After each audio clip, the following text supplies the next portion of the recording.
Live from New Delhi, you're watching DD India NewsHour, India's voice to the world. I'm Abhishek Mahajan. Coming up in the next hour. South Korea's president faces impeachment over martial law uproar. Walkout by ruling party lawmakers may hit impeachment bid. Syrian rebels advance and push to take capital city of Damascus. India urges its citizens in Syria to leave at the earliest.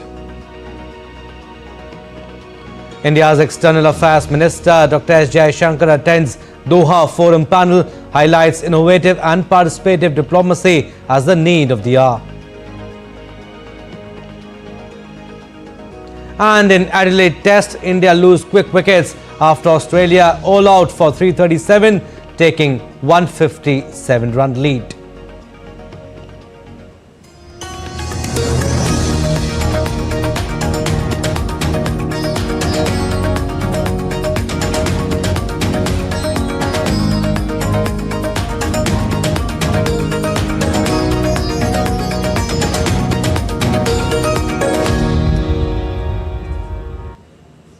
So South Korea's parliament is voting on motion to impeach President Yoon Suk Yeol over his attempt to impose martial law. Earlier this week, Yoon is facing widespread calls for resignation after the short-lived martial law decree sent shockwaves through South Korean politics. The incident, which occurred on Tuesday night, took everyone by surprise. Yoon's declaration of martial law was met with immediate backlash, with lawmakers racing to the National Assembly in Seoul to vote against the measure. The law was, however, revoked hours later after widespread criticism. Meanwhile, pro-Yoon protests were also reported in Seoul on Saturday. Supporters of Yoon Suk Yeol took to the streets of Seoul earlier today. In a strong show of support for the South Korean president, thousands of demonstrators gathered at Hwangwon Square, singing, dancing, waving signs and waving Korean and US national flags. And South Korean President Yoon Suk Yeol apologized to the nation for declaring martial law, which caused a massive public stir. In a televised address on Saturday, Yoon said he would not seek to avoid legal and political responsibility for his decision, adding it was made out of desperation. He also promised that there will be no second martial law declaration. Meanwhile, the leader of the ruling party, Han Dong-hoon, believes that President Yoon's early resignation is unavoidable. I'm very sorry and would like to sincerely apologize to the people who were shocked regarding the declaration of martial law. I will not avoid any legal or political responsibility. In a press briefing, South Korea's main opposition leader Lee Jae-myung said that he will work hard to end President Yoon Suk Yeol's term early, despite Yoon's apology to the nation. The greatest risk facing South Korea right now is the very existence of the president. The only solution are the president's immediate resignation or an early exit through impeachment. I will do my utmost to ensure the president's resignation or impeachment. South Korea's opposition-led parliament on Saturday rejected a bill proposing a special investigation into First Lady Kim Kyon-hee. Out of all 300 lawmakers present, the bill was rejected with 198 in favour and 102 against in a secret ballot held during the plenary session at 5 p.m. Saturday. Kim has been embroiled in allegations including accepting gifts from a pastor and manipulating stocks in Deutsche Motors, a BMW dealer in South Korea. All right, we'll go across to DD India correspondent Shubhendu Ghosh. He is joining us live from the newsroom. Shubhendu, ruling party lawmakers walked out of impeachment hearing, and we're also hearing that some have come back. What could possibly happen now? What is the latest that you're picking up? Well, Abhishek, they say Korean drama is very popular across the world. Yeah. But what we're witnessing in the National Assembly perhaps even surpasses what is witnessed in Korean drama. Very dramatic scenes are unfolding. As we speak, the impeachment vote appears to be stalling because the members of the ruling party, the PPP, People's Party, have staged a walkout. But that's not it. Outside, there are protesters who've surrounded the National Assembly, the Parliament building of North Korea, asking the people who are leaving the Parliament to go back and vote against the president who had thrown the country into chaos and jeopardy. Just a short while ago, Wu Won Sheikh, the Speaker of the National Assembly, also made a passionate appeal that it doesn't matter which way you vote, the world is watching the National Assembly of South Korea very closely. It is very important that we protect our democracy, and everyone must exercise their franchise and their right to vote, and escaping the vote is going to be no solution. That is where the situation stands at the moment. Some of the inputs that are coming in from the ruling party members who've staged a walkout, they say that they all agree that what the president did on Tuesday night was incorrect, declaring the martial law. However, president's apology is something that seems to have worked for them. Politically, they understand that while they remove President Yoon Suk Yeol from the position, if they do through the impeachment, the ball is going to be completely in the opposition's court. It's going to be an opposition's president for sure. They already control the National Assembly. In that sense, it is going to be a political disaster for the ruling party. But the people's pressure is also significant in this particular moment. When I mentioned that the parliament has been surrounded by South Koreans, they're playing Korean music, they're chanting, stand down, Yoon Suk Yeol. So in that sense, these dramatic scenes, how they unfold in the next hour, we'll have to wait and watch. We can see in the visuals also, Shubhendu, huge number of people gathered outside protesting. But Shubhendu, there have been allegations against the First Lady too, Kim Kyon-hee, and the Dior bag controversy is one of the controversies that surrounded her, market manipulation, plagiarism accusations too. Tell us more about it.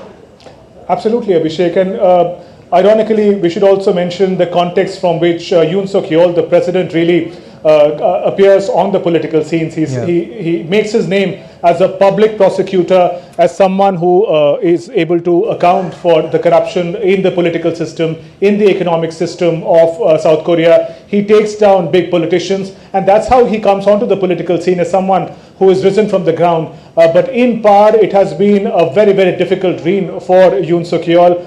Particularly the charges that are faced by his wife, First Lady Kim Kyon-hee. As you mentioned, the very popular yet controversial Dior bag case. This was in 2022. A pastor had gifted this bag, which is a luxury brand, as we understand, costs about $2,000 and above. And like in any public office, the First Lady should have ideally declined accepting such an expensive gift. Then it was also linked to allegations of if this was a gift in return of a favor from the president. Investigation was initiated in 2023. It did not yield any concrete results, but it did dent President Yoon Suk Yeol's image and his credibility as a clean person at the helm of affairs.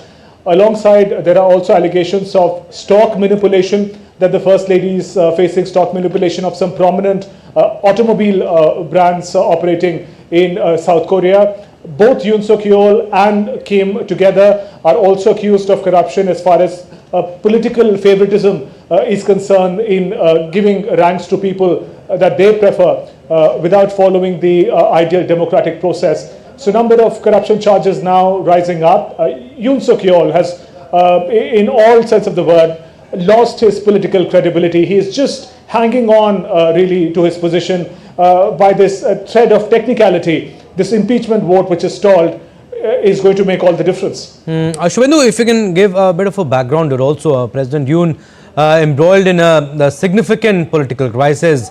What led to all this? Also, we can see in the visuals, all thousands of citizens have taken to the streets. And if President Yoon is impeached, what would happen possibly?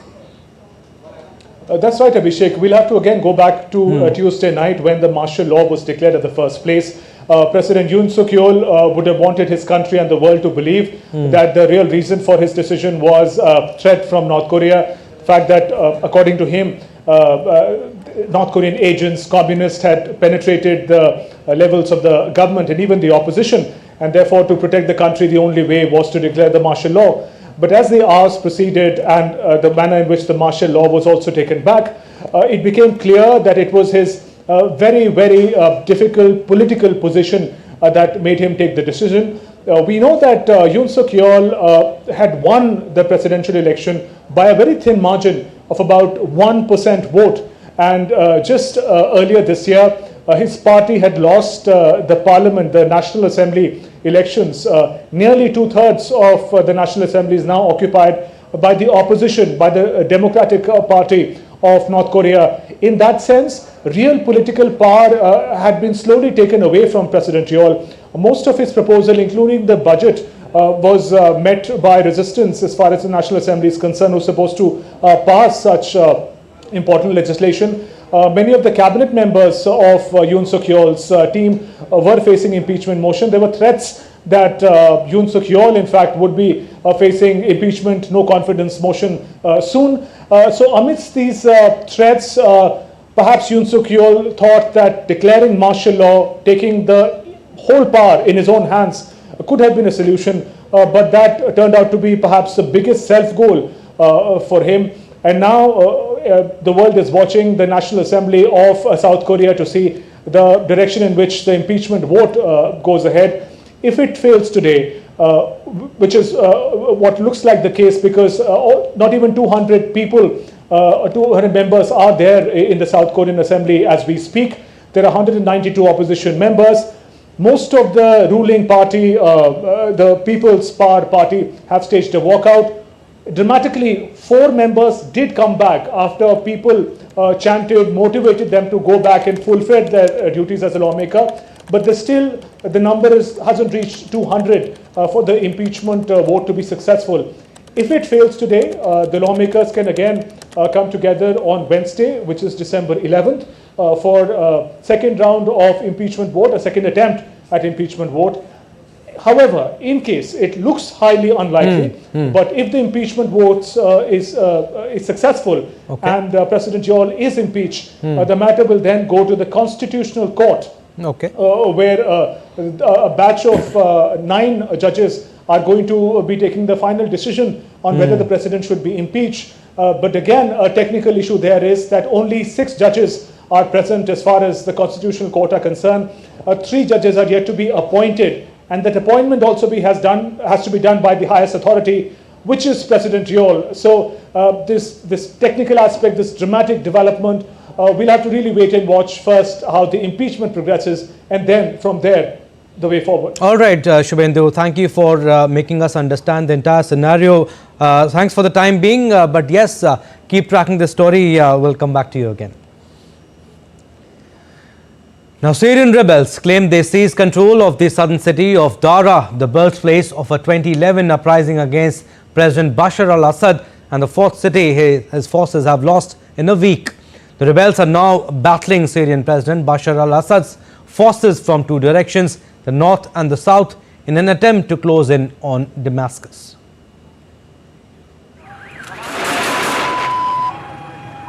Rebels on motorcycles stormed into the streets of Dara on Saturday, the birthplace of the 2011 uprising against Syrian President Bashar al-Assad's regime.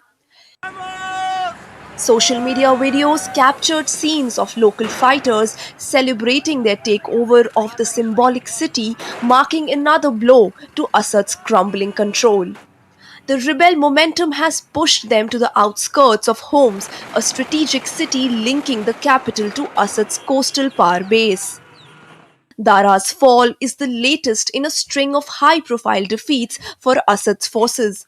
In less than a week, rebels have seized Aleppo, Hama, and now Dara, inching closer to Damascus.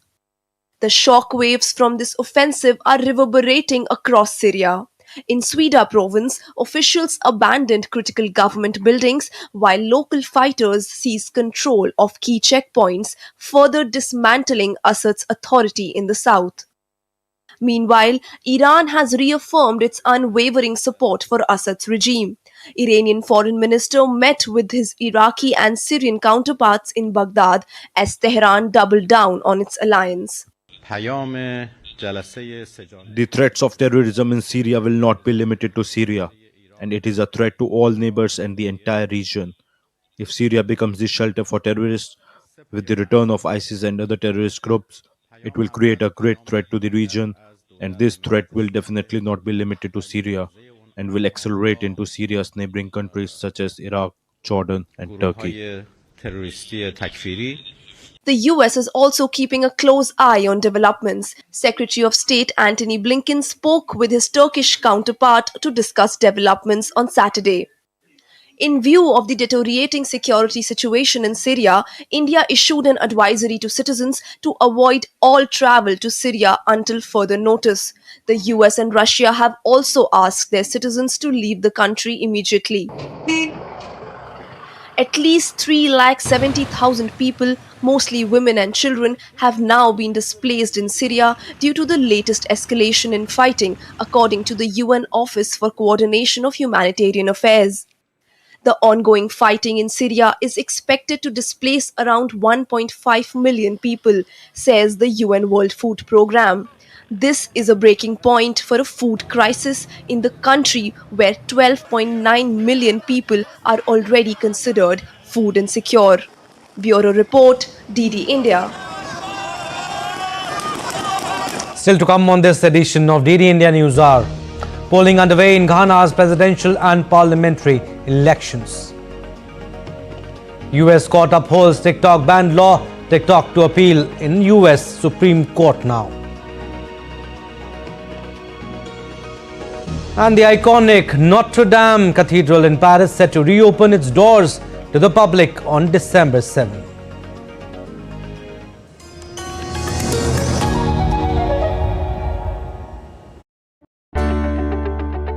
Is there some warmth building up on the India-China front after a long period of chill? Galwan has been the biggest game changer, a turning point in Indian perception of the defense preparedness. They have underestimated the capability and the staying power of Indian armed forces. It's a big lesson for China. When this government took over, they were very clear from day one. They allocated very high budget on development of infrastructure. The kind of infrastructure development that we have done has put China on a slight back foot.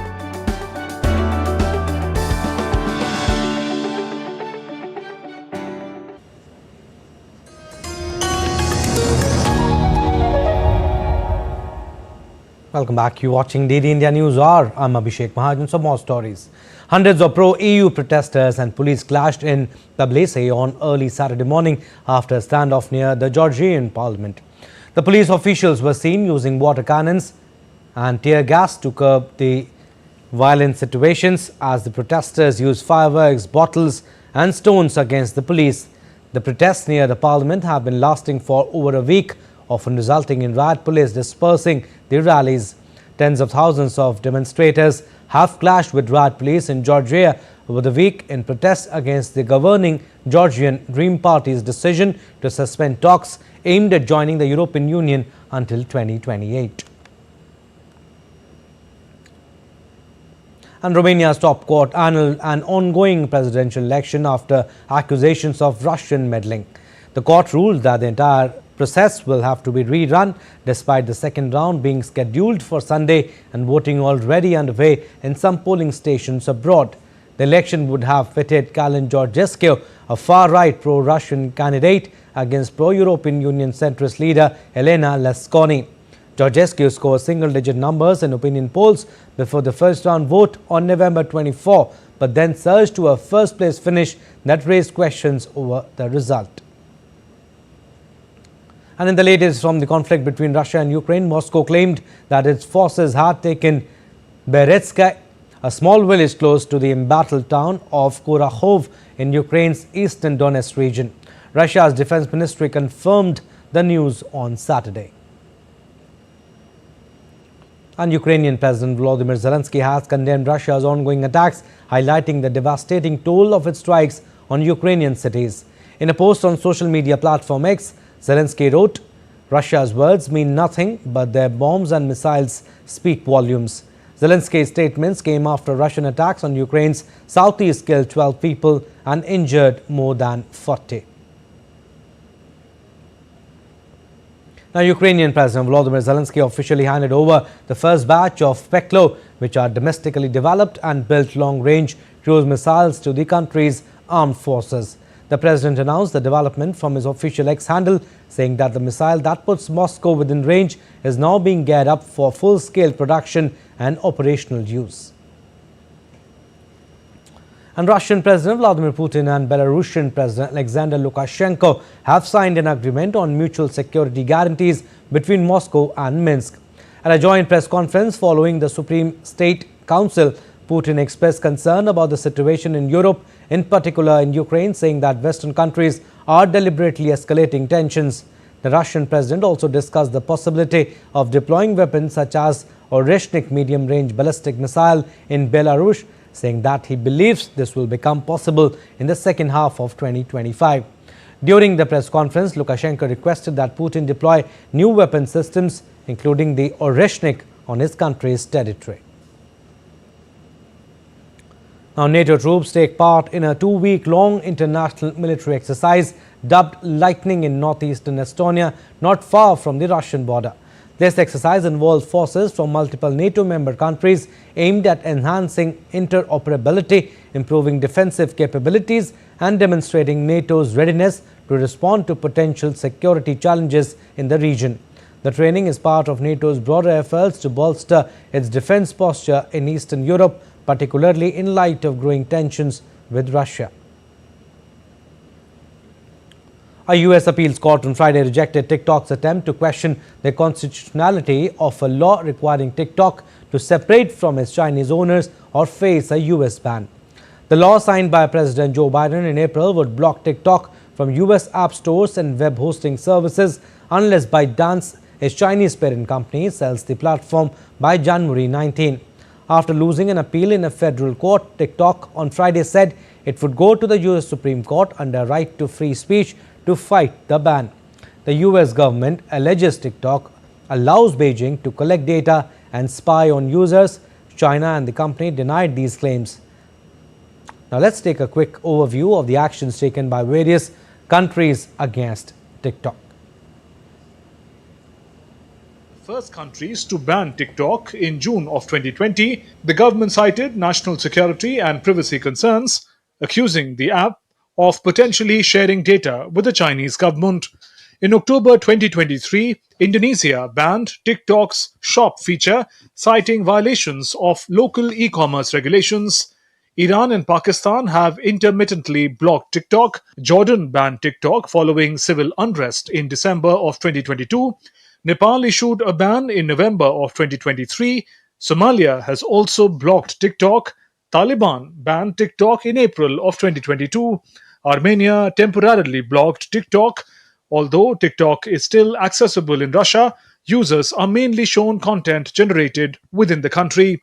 Several European nations, including Austria and Denmark, as well as institutions within the EU, have restricted TikTok on government-issued devices. Canada has recently issued a directive to close TikTok's offices in Toronto and Vancouver, citing increasing concern over data privacy. TikTok has been banned on government devices in Australia since April last year.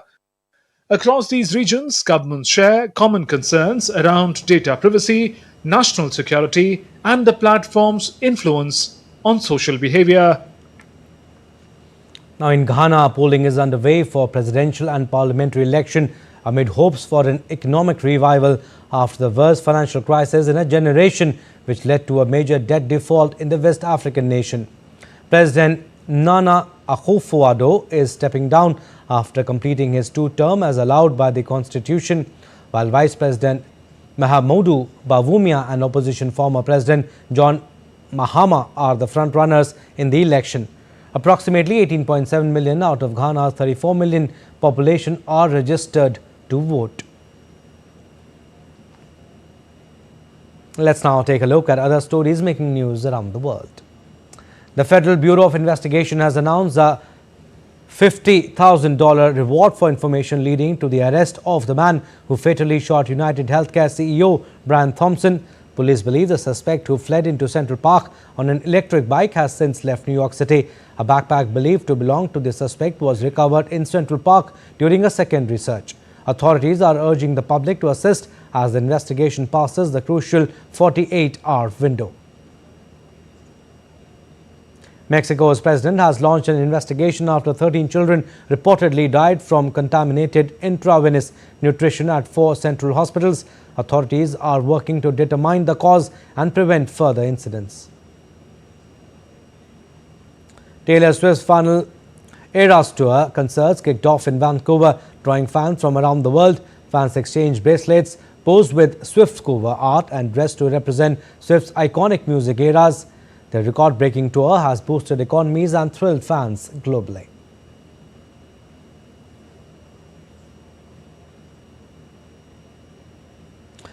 Dalat's Flower and Heritage Street Carnival brought vibrant life to the tranquil streets near Juan Huong Lake in Vietnam.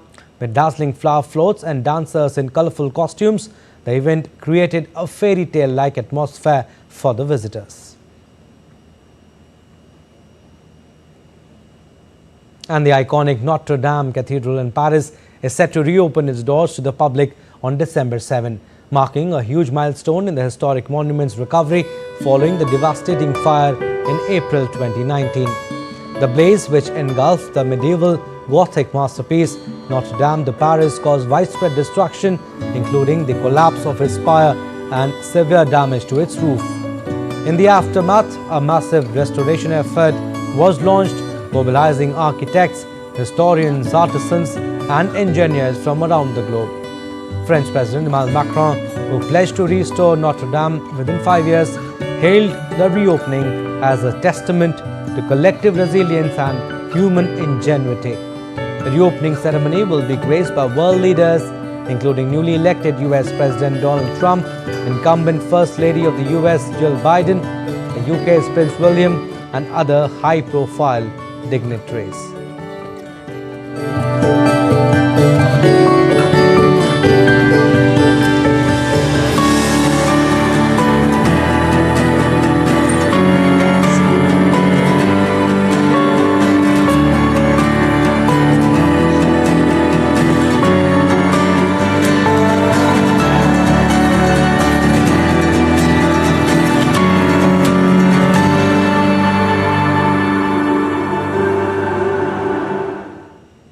Still to come on this edition of DD India NewsHour. Indian Foreign Secretary Vikram Misri to visit Dhaka on December 9 amid attacks on minorities. India, Bangladesh celebrate 53rd Maitri Divas. High Commission of India in Bangladesh holds musical evening. And we'll get your detailed story on Armed Forces Flag Day.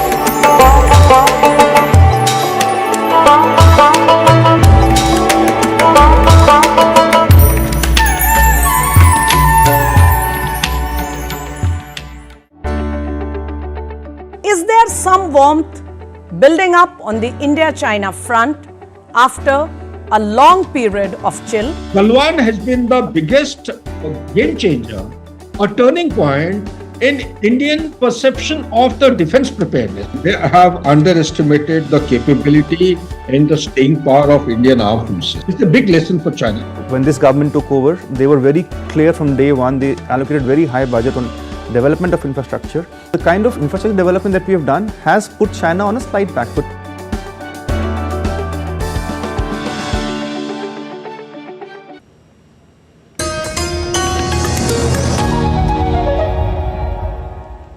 Welcome back. You're watching DD India NewsHour. I'm Abhishek Mahajan. Recap of what we have done so far. South Korea's president faces impeachment over martial law uproar. Walkout by ruling party lawmakers may hit impeachment bid. Syrian rebels advance and push to take capital city of Damascus. India urges its citizens in Syria to leave at the earliest. India's External Affairs Minister Dr. S. Jaishankar attends Doha Forum Panel. highlights innovative and participative diplomacy as the need of the hour. So India has never been for de-dollarization. India's External Affairs Minister Dr. Subramaniam Jaishankar said at an event in Qatar's capital Doha on Saturday, highlighting that there is no proposal for BRICS currency at the moment. Minister Jaishankar was attending the Doha Forum Panel to tackle conflict resolution in a new era. The panel included Qatar's Prime Minister and Foreign Minister Mohammed bin Abdul Rahman Al Thani and Norway's Foreign Minister Espen Barth Eide.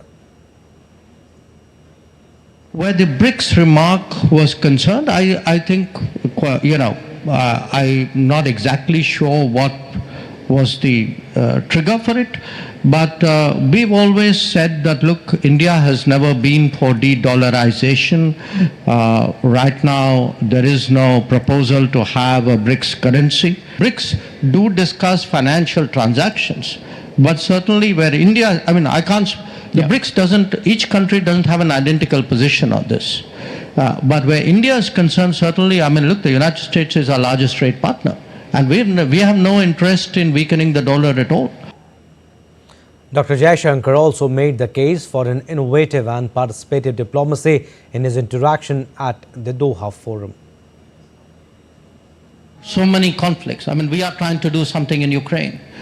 We see Myanmar as almost a kind of a forgotten conflict where there's an approach like, let's not invite them and the problem will solve itself. So I think there is a greater case for more vigorous diplomacy, for more innovative diplomacy, for a more participative diplomacy, and I think more countries need to have the boldness to bite that bullet. And spokesperson of India's Ministry of External Affairs, Randeep Jaiswal, confirmed on Friday that Foreign Secretary Vikram Misri will be visiting Bangladesh on 9th December. During the visit, he will meet his Bangladeshi counterpart. There will be several other meetings too during the visit, in which he will try to understand the prevailing situation in India's neighbouring nation. He will also take part in Foreign Office consultations between the two countries. This is the first major visit of an Indian official to Bangladesh in recent months that is suffering from violence against minorities, especially the Hindus. Foreign Secretary is is scheduled to visit Bangladesh on 9th of December, and he will meet his counterpart, and there will be several other meetings during the visit.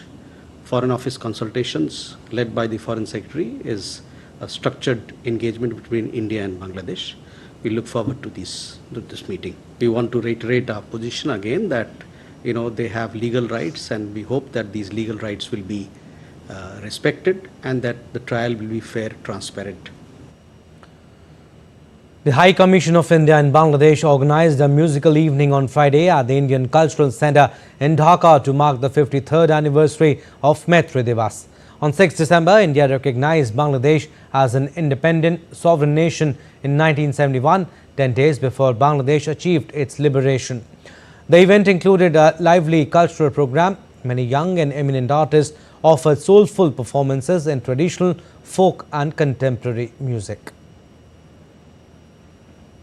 And India's Union Health Minister JP Nadda launched a nationwide 100-day intensified campaign aimed at eliminating tuberculosis incidence and mortality in a bid to make the country TB-free.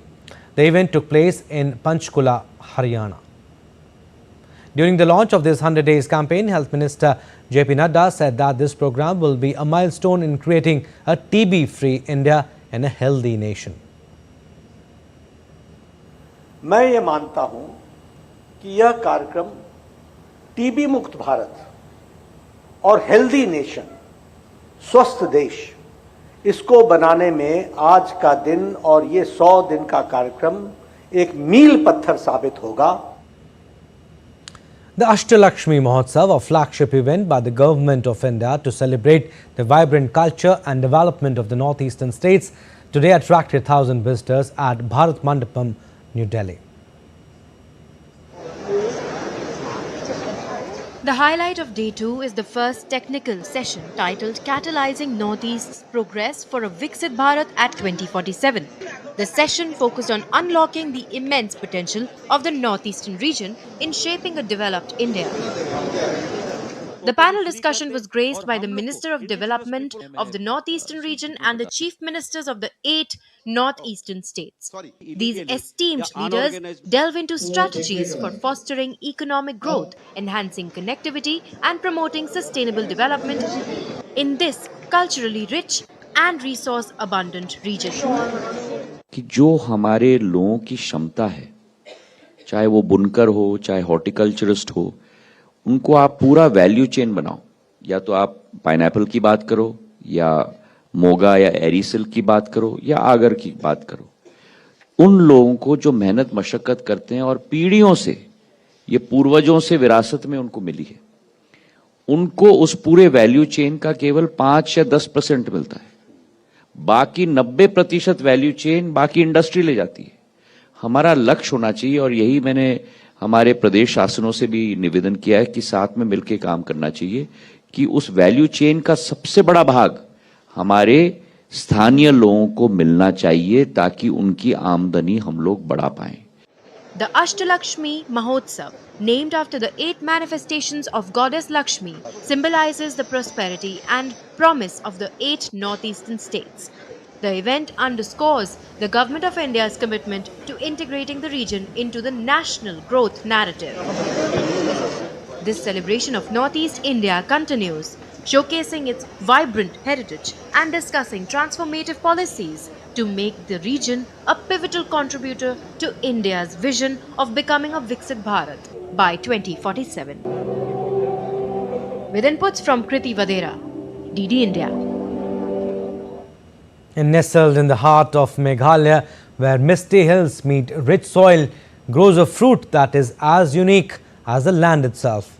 Meet the Khasi Mandarin, a citrus fruit that is fast becoming a symbol of the state's agricultural pride. The Khasi Mandarins, or Sintang as they are locally known, are not just another variety of orange. They are a testament to the age-old agricultural practices of the indigenous Khasi people, known for their bright, tangy flavor and thin skin. These mandarins have been cultivated in the region for generations. Unlike the commercially mass-produced oranges, Khasi Mandarins are prized for their unique taste. The fruit is juicy, aromatic, and incredibly sweet, without the usual tartness that other varieties can carry. It's no wonder that they've become a favorite among both locals and visitors alike. With their rise in popularity, local farmers are finding new markets and opportunities to showcase their harvest both within India and globally. Recently, Jirang Organic Agro Farmer Producer Company in Riboi district of Meghalaya reached a significant milestone with the launch of this season's first export consignment of GI-tagged Khasi Mandarin to Lulu Mall in Dubai. The 1 megaton consignment was transported via Air India cargo from Guwahati to Dubai, representing the first ever direct export shipment from the region using this route. The Meghalaya government also holds Zest Festival to promote these Khasi Mandarins in Bangalore.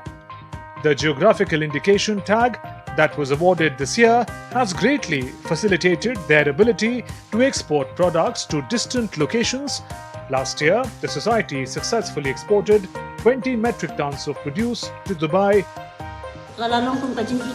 I would like to give the credit of our success to both central and state governments, as their support helped us a lot.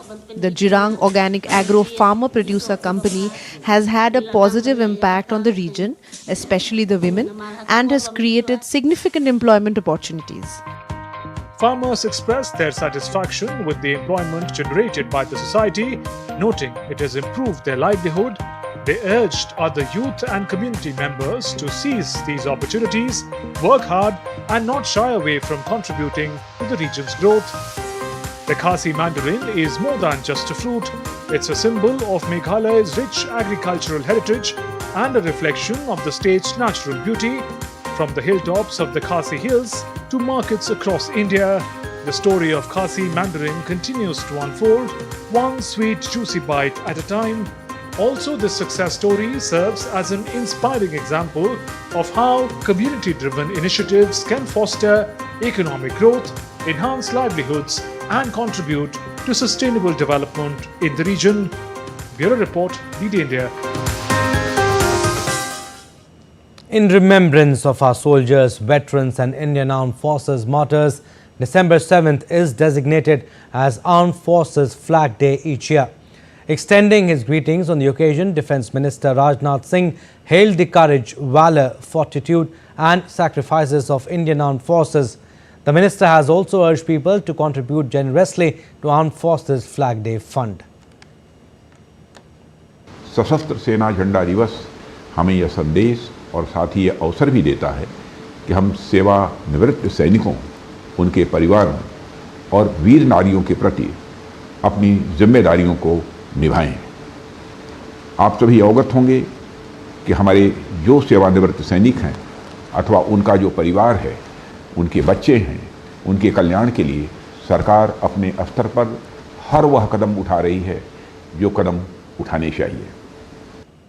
Armed Forces Flag Day is about saluting the valour, determination and sacrifices of our soldiers. Citizens wear badges of the national flag and also donate to the Fund for Welfare of the Martyred and Disabled Soldiers. DD India's Nandita Dagar reports. 7th of December is observed as the Armed Forces Flag Day since 1949 throughout India to honour the martyrs and the men in uniform who valiantly fought and continue to fight on our borders to safeguard the country's honour.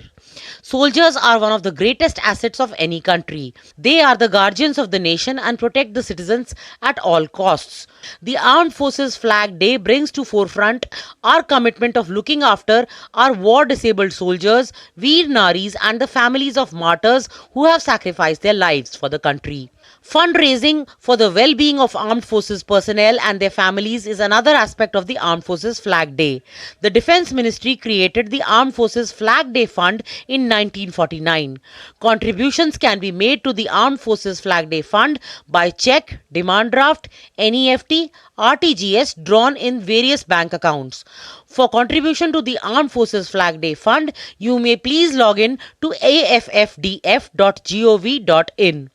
On this day, symbolic flags are flown to raise awareness of the sacrifices made by our military and to promote donations. Wearing these flags is a straightforward but heartfelt way to show respect and gratitude. Citizens have the chance to show their appreciation for defense troops and their families on this particular day.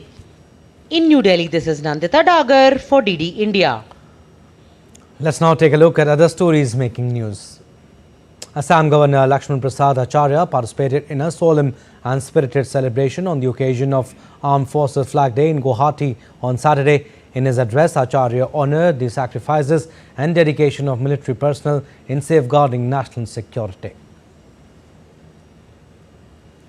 According to India's Ministry of Commerce and Industry, recognized startups registered under the Department for Promotion of Industry and Internal Trade have created over 16.6 lakh direct jobs in India across more than 55 industries. The highest number of direct jobs were created in the IT sector, followed by healthcare and life sciences. Chill and cold wave intensified in India's Jammu and Kashmir as temperatures plummeted to minus across the valley on Saturday. Meanwhile, the picturesque view is making tourists flock to the valley for the winter season. Now, meditation is rooted in ancient practices and is an effective tool to achieve inner transformation and peace in the modern day. And to celebrate the process of connecting with the inner soul, 21st December has been declared as World Meditation Day at the UN, with India playing an instrumental role. India, along with other nations of the core group, guided the unanimous adoption of the resolution on declaration of 21st December as World Meditation Day at the United Nations General Assembly on Friday.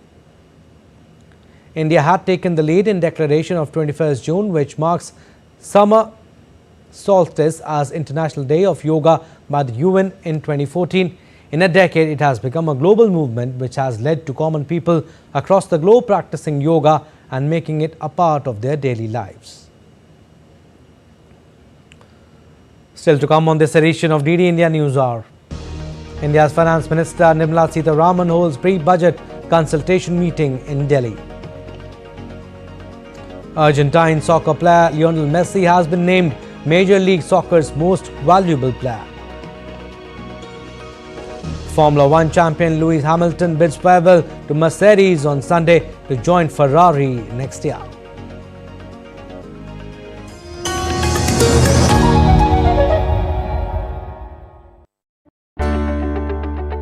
Is there some warmth building up on the India-China front after a long period of chill? Galwan has been the biggest game changer, a turning point in Indian perception of the defense preparedness. They have underestimated the capability and the staying power of Indian armed forces. It's a big lesson for China. When this government took over, they were very clear from day one. They allocated very high budget on development of infrastructure. The kind of infrastructure development that we have done has put China on a slight back foot.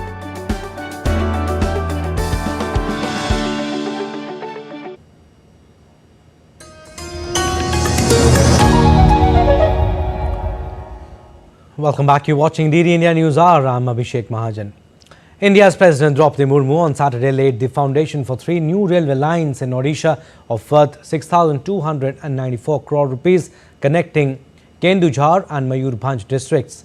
The new railway lines are Bangri-Posi to Goru Mahisani, Badam Pahar to Kendujhargarh and Bodamara to Chakulia. The new rail lines are expected to greatly enhance connectivity, stimulate economic growth and improve living standards in the region. President Murmu also laid the foundation stone for a tribal research and development centre and the development of Danpos airstrip at Rairangpur. Moreover, she also laid the foundation stone for a 100-bed hospital at the subdivisional hospital Rairangpur. India's Finance Minister Nirmala Sitharaman chaired the second pre-budget consultation with various farmer associations and leading agriculture economists in New Delhi today. The meeting was held in connection with the forthcoming Union Budget 2025-26. Minister of State for Finance Pankaj Chaudhary, Finance Secretary and officials from the Department of Economic Affairs and the Department of Investment and Public Asset Management were also present during the consultation. The second international conclave jointly organized by the Insolvency and Bankruptcy Board of India and Insol India was held in New Delhi today. The theme of the conclave, Insolvency Resolution, Evolution and Global Perspective, explored the global evolution of insolvency resolution and aimed to foster a collaborative approach to addressing key challenges in insolvency and restructuring. Deputy Governor, Reserve Bank of India, M. Rajeshwar Rao spoke about the current insolvency landscape in the country. I think it's a very good legislation and it has given good results. But there are challenges and some issues which need to be resolved, which is what I will highlight. And next chairperson, State Bank of India, Rajneesh Kumar, talked about the challenges in India's insolvency framework. Main challenges are all around the timely resolution, that is one, and it is not responsibility of one person or one institution. It is responsibility for all, including the institutional creditors, including the adjudicating authorities, NCLT, and the courts. So there's a large ecosystem around it, but it is in everybody's interest that the resolution happens in a timely manner because there is a time value of money. So that is the biggest challenge I will, and there is an overload also. That is another reason that how do we reduce the overload. So I think that is the major challenge in my view. All right, sports updates now. We'll start with cricket. In Australia, we're all out for 337, taking a lead of 157 runs on day 2 of the second test in Adelaide on Saturday. We are talking about the first innings. Travis Head top scored for the host with a blazing 140, while Marnus Labuschagne made 64. It was a typically flamboyant knock from head on his home ground. He scored at almost a run ball, slamming 17 fours and 4 sixes as Australia replied to India's 180. Jasprit Bumrah and Mohammad Siraj claimed 4 wickets apiece for India. In reply, India are in dire situation. They have lost 5 wickets and at the score of 110. Nitish Kumar Reddy and Rishabh Pant are at the crease. All right, we'll go across to DD India Narayan Singh to talk more on this. Narayan, difficult situation for India, completely in back foot. Now looks difficult to save this test match. Well, definitely India is in deep trouble looking here at Adelaide. At one point of time, it is looking like that they will come out of this.